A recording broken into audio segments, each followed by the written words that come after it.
In the deserts of pre-Islamic Arabia, courage was not a quiet virtue, it was a banner, hoisted above tribes, sung in battle poetry, carved into the names of men whose strength outlived their morality. Courage was the measure of a warrior's worth, and a warrior's worth was often the only currency a tribe respected, but the definition of courage was limited, often tragically so. In that era, bravery was defined by how fiercely one could defend their lineage, how quickly one avenged a slight, and how many wounds a man could sustain before falling in battle. Death was not feared if it came with honor, but honor, in this context, meant tribal loyalty, not justice, not righteousness, not moral clarity. A man who killed 10 for his tribe was remembered in song. A man who forgave for the sake of peace was forgotten or ridiculed. Courage had to be loud, courage had to be bloody, courage had to be proven. This was the society where a new man would be born, a man whose name would one day shake empires. But before his name could rise, the entire idea of courage itself had to fall and be rebuilt. Before the coming of Islam, Mecca was home to many powerful clans. One of them, Banu Makhzum, was known as the military powerhouse of Quraysh. They produced commanders, cavalry leaders, tacticians, and battlefield poets. In their eyes, strength was a matter of bloodline. It was passed from father to son, like the sword and the saddle. And within that house, courage was trained, not questioned. Their children were taught horsemanship as soon as they could walk. They learned to track footprints in the sand, to strike first in combat, and speak last in council. They memorized battle chants before Quranic verses had even arrived in the land. To belong to Banu Makhzum was to be bred for war, but war, in their world, had no anchor in ethics. The courage they cultivated was sharp, but directionless. And yet, it must be said, they were not cowards, they were disciplined, they were fearless, they were strategic. What they lacked was guidance, a compass beyond tribal survival. In such a society, submission was shameful. To pause was weakness. To question the old way was betrayal. And it was in this precise atmosphere that Allah would eventually place Islam, a force that would not just bring revelation, but would redefine courage entirely. Islam would say, true bravery is not striking the first blow, but restraining anger when it burns in the chest. True strength is not tribal vengeance, but upholding justice even when it hurts your own. True honor is not in being feared or self-guard, but in fearing Allah more than you fear defeat. But before those truths could take root in the hearts of warriors, they had to be lived through men who once believed the opposite. And so in the midst of this tribal culture, where sons of Makhzum were trained to fight before they were taught to pray, a boy was growing. He would ride, he would hunt, he would learn the geometry of battle before the logic of fate. He was raised not to surrender, not to listen, not to submit. His courage was precise, but it was not yet principled. His strength was unquestioned, but it was not yet purified. And he was not alone in this. Arabia was full of such men, brave in their limbs, but blind in their hearts, until Islam came, until the standard shifted, until the sword learned to bow to revelation. His name hasn't been spoken yet, but in the next breath, history will start calling it, because in every era, Allah does not just send guidance, He sends people through whom guidance becomes undeniable. And one of those men was the son of Walid. Before Islam shaped his destiny, lineage shaped his identity. Khalid Ibn Al Walid, was born into one of the most formidable clans in Mecca, Banu Makhzum, and the warriors of Quraysh, where Banu Hashim were known for their nobility, generosity, and leadership. Banu Makhzum were known for their tactical minds, economic power, and ruthless military skill. They weren't just another family, they were the military architects of Quraysh, responsible for leading the charge in battle, organizing strategies, training fighters, and preserving tribal strength through dominance. Their pride was not philosophical, it was practical. They were the sword arm of the Quraysh, and they made sure everyone remembered it. It was within this environment that Khalid, son of Al Walid Ibn Al Mughira, was born. His father, in one of the wealthiest and most influential men in Mecca, was not only a tribal leader, but also a man who viewed honor through the lens of control, precision, and appearance. He expected nothing less from his sons. For Khalid, that meant his life was shaped from the beginning by the demands of military excellence. By the age most boys were learning how to recite lineage poetry, Khalid was already comfortable in the saddle. He was trained to ride with balance, wield a spear with precision, and endure hunger, heat, and hardship without complaint. The Arabian desert was his first classroom, and survival was the curriculum. But Khalid's strengths weren't only physical. What made him exceptional, even before Islam, was his psychological edge. He had what military strategists now call spatial intelligence, the ability to process terrain, formation, and movement in real time. He could read the rhythm of a battlefield like a skilled poet reads meter. In training duels and mock skirmishes, his instructors noted his unusual calm under pressure. He didn't just fight well, he taught well, and he taught fast. He wasn't the strongest, he wasn't the loudest, but he was decisive, and that made him dangerous. In a society where rage was often mistaken for bravery, Khalid's silence was unnerving. He didn't need to shout to lead, and he didn't fight to prove his worth. He fought to win. This trait would later serve Islam with stunning clarity. But at this stage of his life, it simply made him formidable. And yet, despite his skills, Khalid did not carry the arrogance of a man who thought he was a prophet of change. He was a product of his time, and he moved accordingly. Islam had not yet reached his heart, and so his sword had no direction beyond tribal loyalty. He fought for Quraysh, he trained for Quraysh, he was destined, in their eyes, to be a general, a commander, a man who would secure their survival against any outside threat.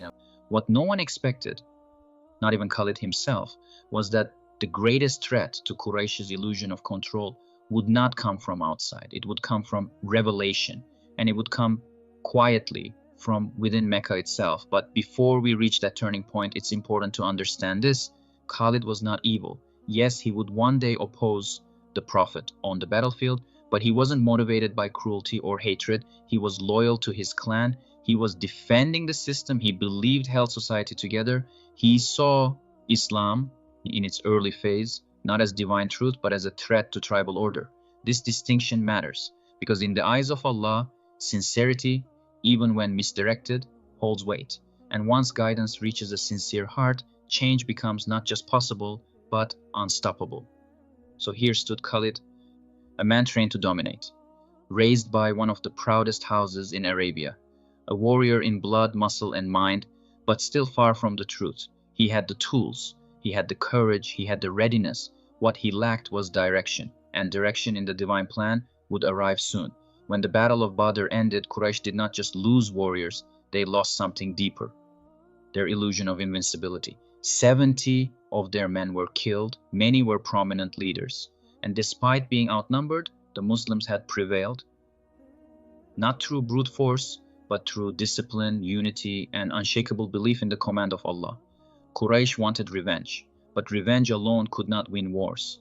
They needed strategy. That's where Khalid Ibn Al Walid, still a non-Muslim, was called to lead. The Battle of Uhud would be the stage. Khalid was not part of Badr, but when Quraysh marched toward Uhud, he was given a key responsibility, command of the cavalry. This was not a ceremonial role. Khalid's strategic mind was central to Quraysh's plan. His movements would determine whether the Muslim forces could be broken, not from the front, but from their flanks. And he executed it with chilling precision. The early part of Uhud went disastrously for Quraysh. The Muslims, under the command of the Prophet, struck hard and disciplined. Quraysh ranks fell, their morale wavered, the Muslims were winning. But then came the mistake. A group of archers, stationed by the Prophet on a strategic hill, left their post, thinking the battle was over and the war spoils had begun. Only a few remained, and that gap in obedience was all Khalid needed. He didn't hesitate. He looped his cavalry around the battlefield, climbed the now exposed hill, and launched a devastating flanking attack on the Muslim army. The result was chaos. Many companions fell. Among them was Hamza ibn Abdul Muttalib Ra, the uncle of the Prophet and one of the fiercest Muslim warriors. The Prophet himself was injured. His beloved face bled. One of his teeth broke. Rumors spread that he had been killed. It was one of the darkest moments for the early Muslim community, and the man who had led that tactical collapse from the enemy's side was Khalid. Now pause. It would be easy to frame Khalid here as a villain, many storytellers do, contrasting his future heroism with this moment of darkness, but the seerah teaches something different, something far more mature. Islam never demonizes a man for simply being on the wrong side of truth before he knew the truth. Khalid was not an oppressor, he was not a sadist, he did not commit atrocities at Uhud. What he did was his job. He fought for Quraysh and he fought well, but his sword, while skillful, was still unanchored. His courage was undeniable, but it wasn't yet aligned. This is one of the subtle lessons of Uhud, that sometimes your greatest strength, when misdirected, causes the most harm, not because you are evil, but because you haven't yet discovered what deserves your strength. And yet, what's remarkable is how the Prophet responded to Khalid's maneuver. He did not curse him, he did not raise his hands in dua against him, he did not call him a coward or a butcher. In fact, he acknowledged Khalid's military genius. Years later, when Khalid would join Islam, the Prophet would not treat him as someone who needed to prove himself. Instead, he would honor him, trust him, love him, because he understood something most of us forget.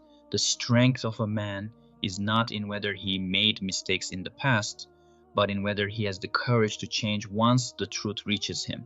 At Uhud, Khalid's courage was real, but it was against the truth. Later, that same courage would become for the truth. And that is not a contradiction. It is a transformation, the kind that only Islam can produce. There are two kinds of courage.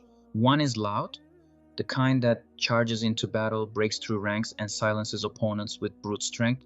The other is quiet, the kind that pauses when the world expects movement, that questions what once felt certain, that listens before acting. The first kind is common, the second kind is rare. Khalid ibn Al Walid had already proven the first. But before Islam ever touched his heart, he would have to prove the second, like the courage to pause. After the Battle of Uhud, the Quraysh celebrated. They had reclaimed their honor. They had avenged Badr. Their commanders returned home with pride. But the Muslims had not collapsed. Medina had not fallen.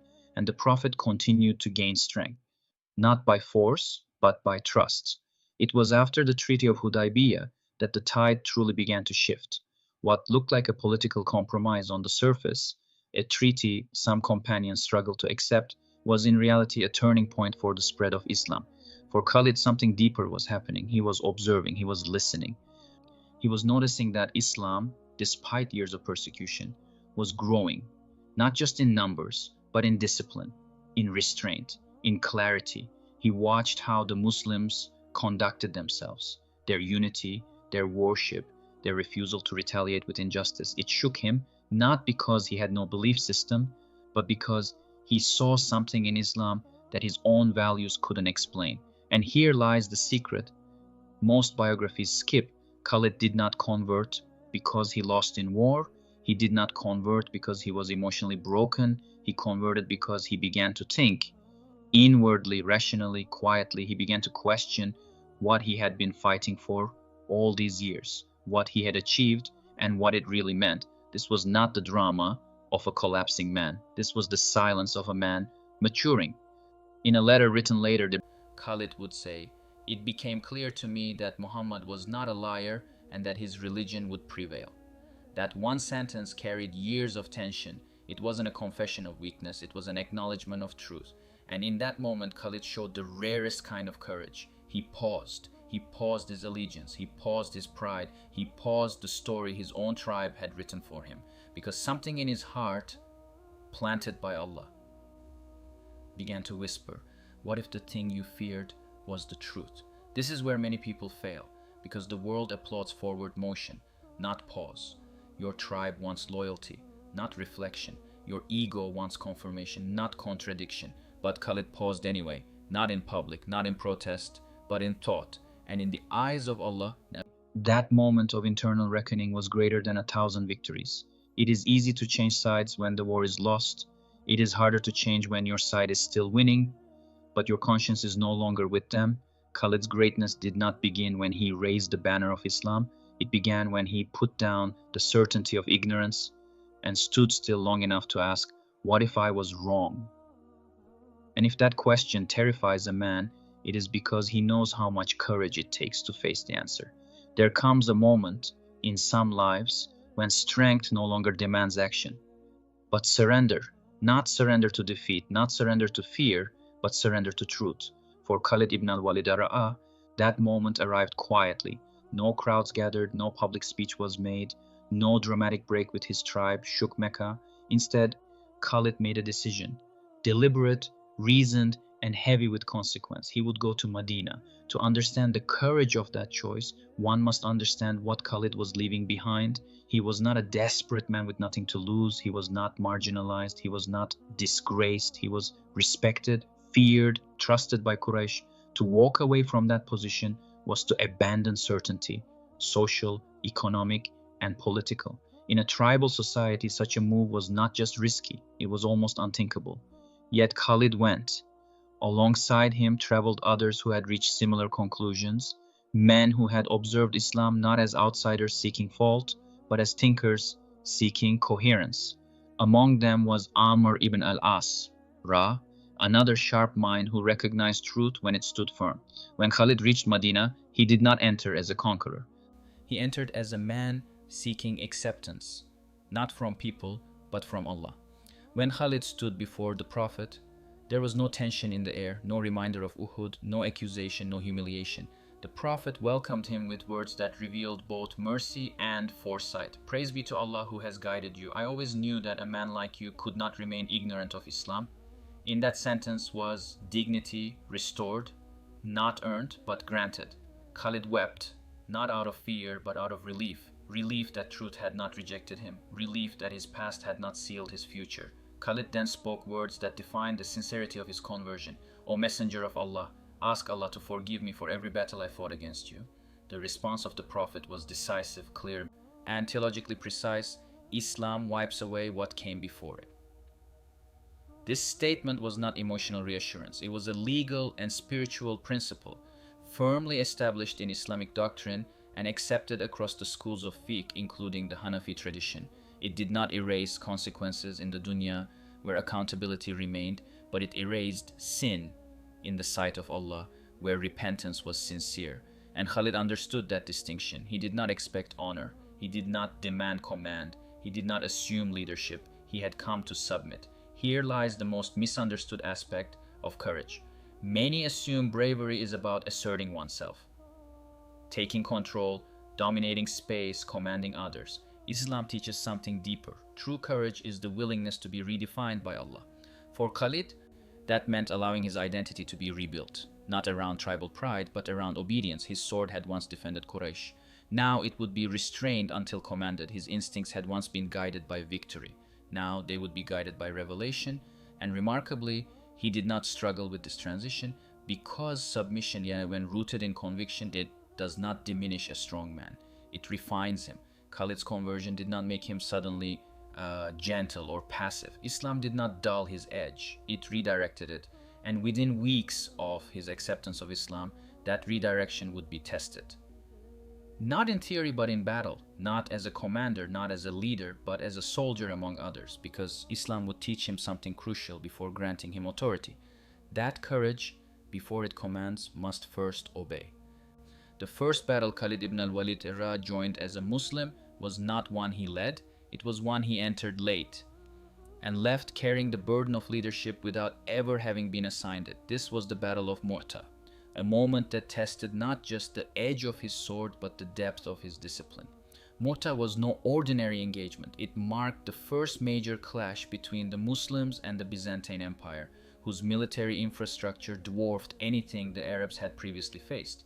The Prophet sent an army of approximately 3,000 men, not to conquer, but to respond to the unjust killing of a Muslim envoy by a local ruler aligned with Byzantium. This was not a declaration of war on Rome, it was a mission of justice. But what awaited the Muslim force near the town of Mu'tah was staggering. A Byzantine-backed force of over 100,000 troops, some reports saying even more, consisting of well-equipped Roman soldiers and local allied forces. The Prophet had appointed a clear chain of command.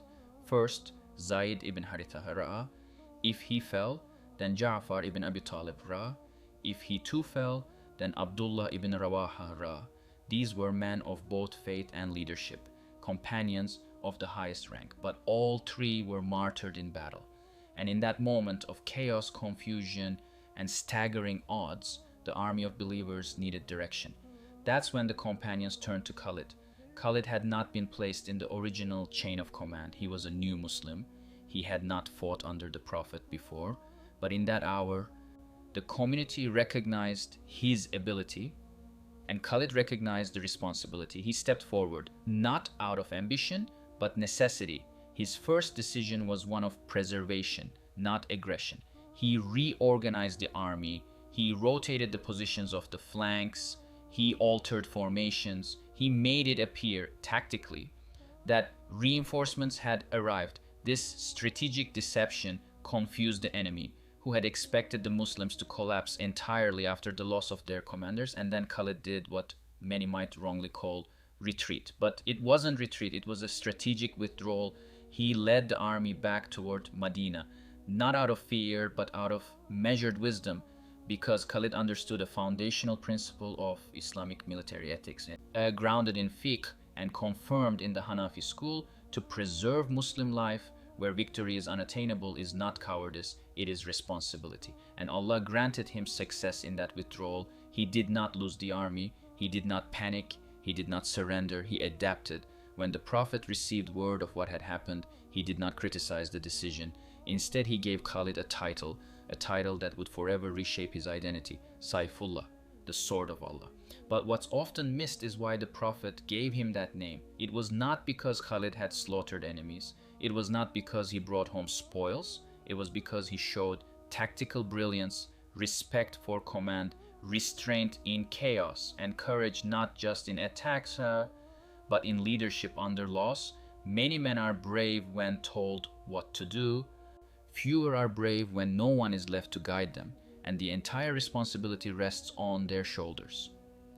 Muda revealed something vital about Khalid, that his courage was not dependent on position, that he did not need a title to act with integrity, that even when death surrounded him, he could keep his mind steady, his army organized, and his heart firm. And all of this in his first battle under Islam. True courage is not proven when you win, it's proven when you don't lose your principles under pressure. At Mu'tah, Khalid did not just preserve an army, he preserved trust in himself, in leadership, and in Allah's protection. And the Prophet, as the greatest judge of character, recognized it. Some men seek command, others accept it, but the rarest kind are those who are trusted with it, yet remain content when it's taken away. Khalid Ibn Al Walid Shura belonged to that rare category. He had led armies, he had won impossible battles, he had been named the sword of Allah by the messenger of Allah himself. But what followed in his life was perhaps even harder than facing an enemy in battle: the test of submission, not to a sword, but to authority. After the passing of the Prophet, the leadership of the Ummah passed to Abu Bakr as-Siddiq, Ara. It was a time of crisis. Apostasy had broken out across the Arabian Peninsula. False prophets had emerged. Tribal alliances were unraveling. And the very survival of Islam, now without the physical presence of the Prophet, was being tested. Abu Bakr turned to Khalid. He knew what he was asking. He wasn't asking for brute strength. He was asking for the kind of courage that could unite a fragmented nation and silence rebellion before it spread. And Khalid delivered. He led campaign after campaign against Musaylima, the false prophet, against tribal uprisings, against threats both real and psychological. But here's what matters. Khalid never used his success to demand more power. He did not ask for recognition. He did not appoint himself to political office. He did not seek to become caliph, governor, or prince. He obeyed. And when Umar ibn al-Khattab became caliph after Abu Bakr's death, Khalid's obedience was tested in an even sharper way. During Khalid's military campaigns, some began to fear his fame. People praised him with excessive titles. They attributed victories solely to him. Some even began to believe that no war could be won without Khalid. Umar, guided by immense foresight, feared fitna, that the people's reliance on Khalid would eclipse their reliance on Allah. So he did something bold. He removed Khalid from command. Not for incompetence, not for betrayal, not for failure, but to remind the Ummah, victory comes from Allah, not from men. And how did Khalid respond? He did not rebel. He did not object. He did not question the caliph publicly or privately. He simply said, I fought for Allah, not for Umar.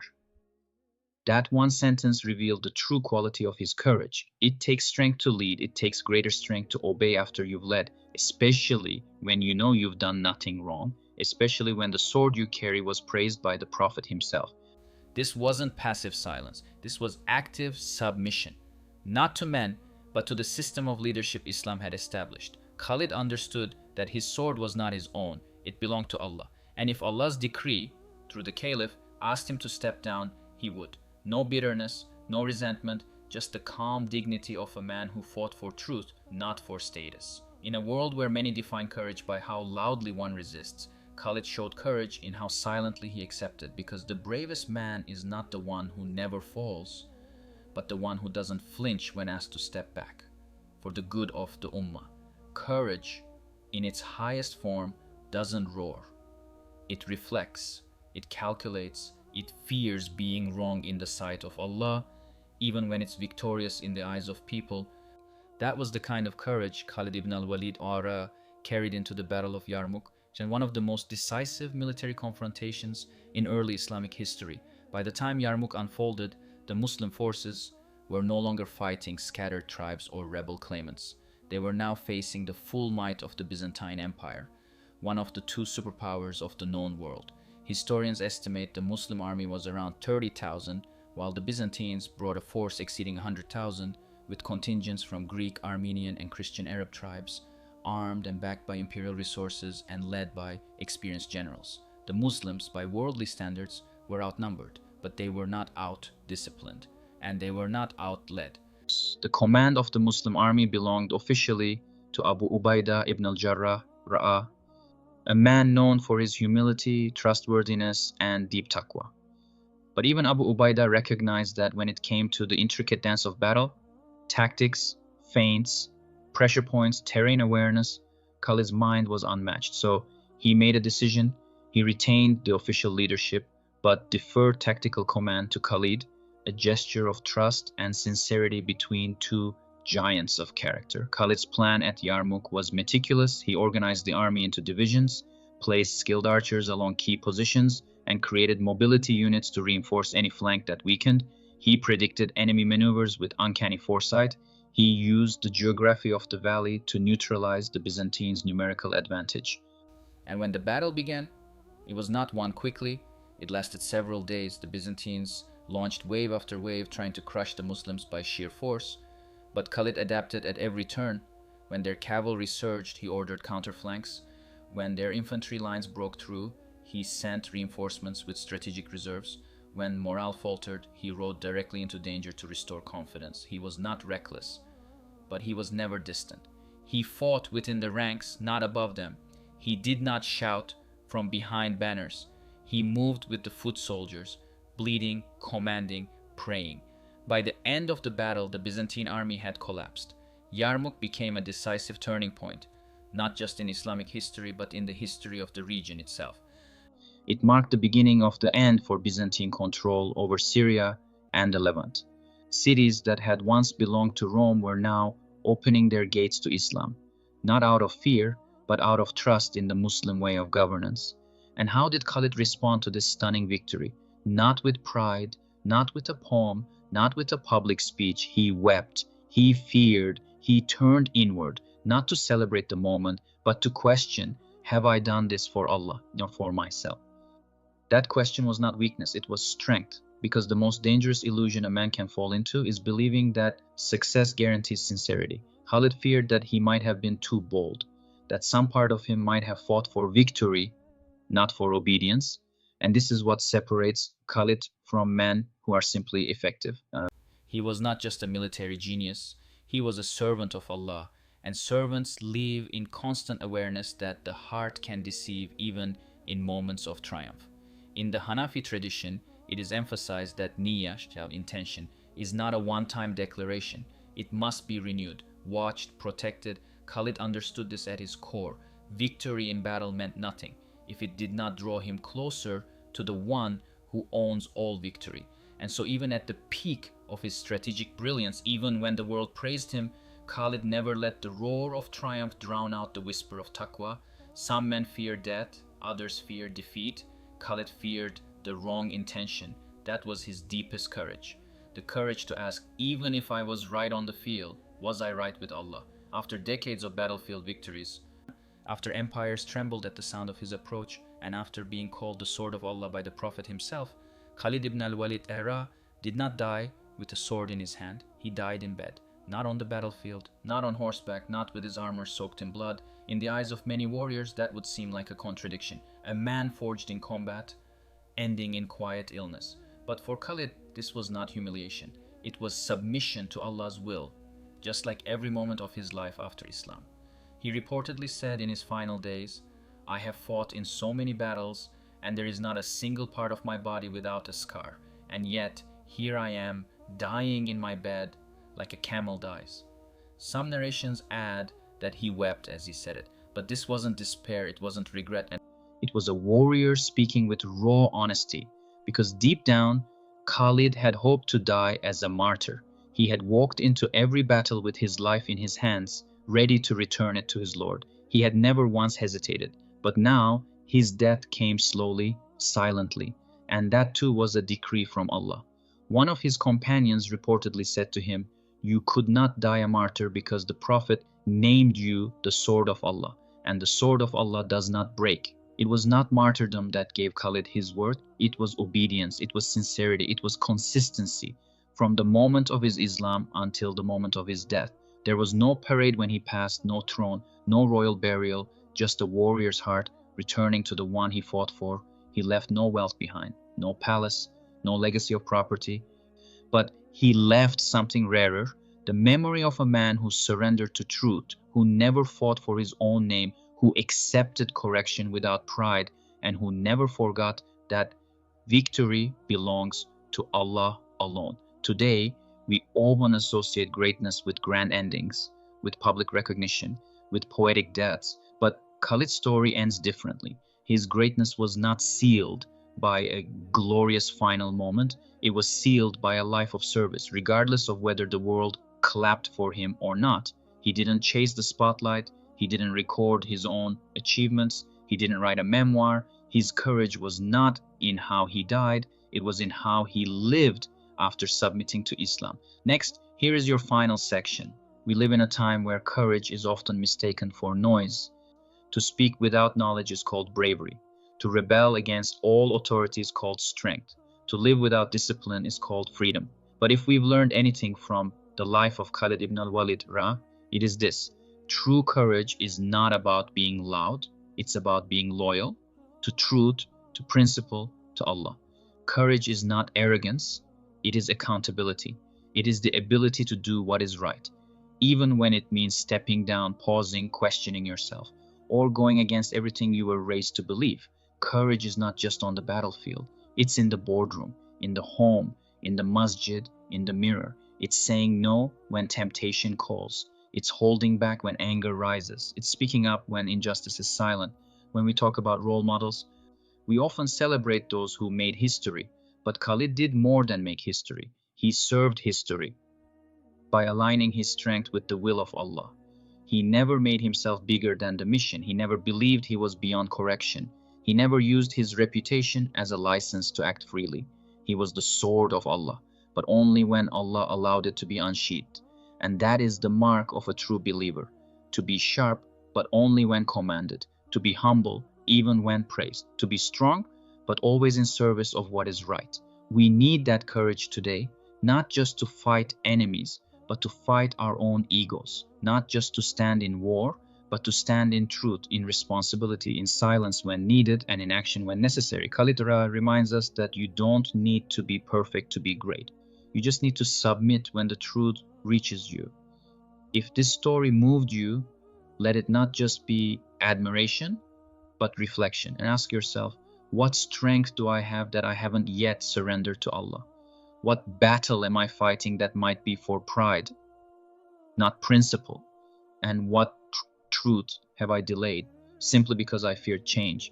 May Allah grant us hearts as sincere as Khalid's and courage that obeys, not just conquers. If you found benefit in this video, like, subscribe, and hit the bell icon so you never miss a reminder rooted in truth. And share this with someone who needs to understand what real courage looks like. As we close, you'll see more of our videos on screen. Watch them next and let knowledge keep reaching your heart. Until next time, Assalamu alaikum wa rahmatullah.